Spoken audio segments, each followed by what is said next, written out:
So in that case, I'd like to ask you, telecom operators nowadays are being charged very high rates of electricity. They, unlike the railways, who are in fact being giving subsidized electricity because they're performing this function of getting people from point A to point B. So also the telecom sector feels that they should get subsidized rates or at least cheaper rates of electricity, but this is not happening. Well, the telecom operators used to pay huge subsidies. Those subsidies are gone.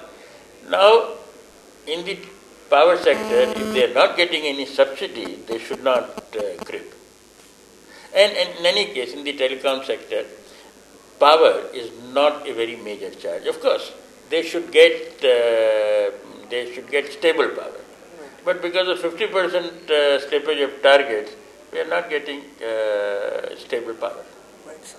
So, with respect to the Electricity Act 2003, what do you think of the entire act? Do you believe that it has enough loopholes for state governments to exploit them successfully, or is this actually illegal acts of the state governments? The act has been brilliantly written. It is more progressive than the regulations, which have been done by the regulator. You have to recognize, and everyone recognizes, that political governments cannot reform network sector because political governments have so many pressures. And that is why you created independent regulators. That is why you gave them lots of powers. That is why you can't dismiss them. You can't get away from the regulator. Now, if the regulator does not act, and he is a very educated person, has 40 years of experience of government, if he does not act and is cowed down by politicians or operators, this is the biggest tragedy. The act is fully enabling, and I repeat, the central regulator can reform the entire sector because the legislature has given him power over the state circuits also. Finally, sir, we'd like to know now that gas is coming into the country. There is again the question of gas networks connecting each parts of the country, major parts of the country, centers of the country, and city gas distribution.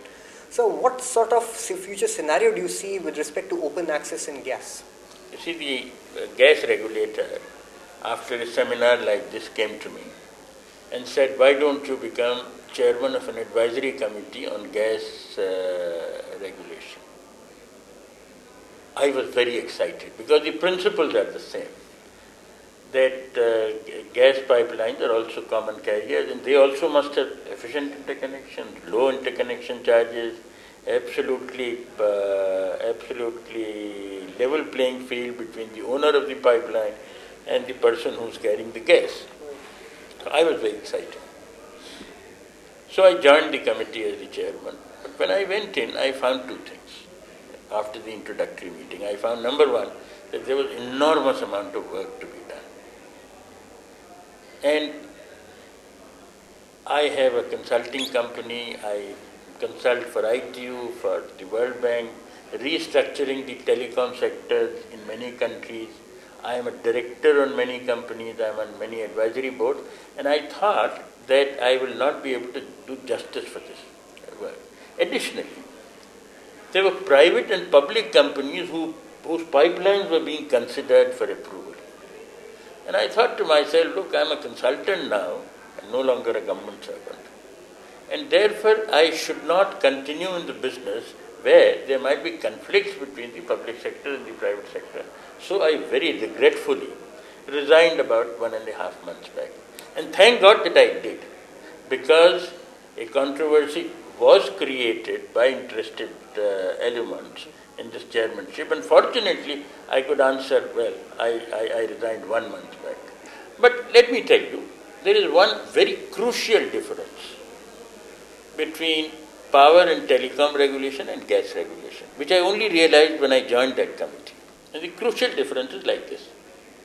Whereas you can predict reasonably the growth of power and the growth of telecom, you cannot predict reasonably the growth of gas. Because the growth of gas is dependent on the find. If you don't find gas, then there is no pipeline. Secondly, you don't know where the demand is. Once a pipeline goes to an area, demand is generated because industries come up, etc., etc. So neither at the supply side nor at the consumption side can the consumption be predicted. So therefore, Gas pipeline regulation is more difficult regulation because you can't have a master plan. So you have to develop pipeline on a case-to-case basis. So that's why you are developing a pipeline on KG Basin gas. That's why you developed a pipeline on Hazira gas. But whether this gas will come or not, and whether when it reaches a particular area there would be demand or not, are both unpredictable. So it's a very difficult business.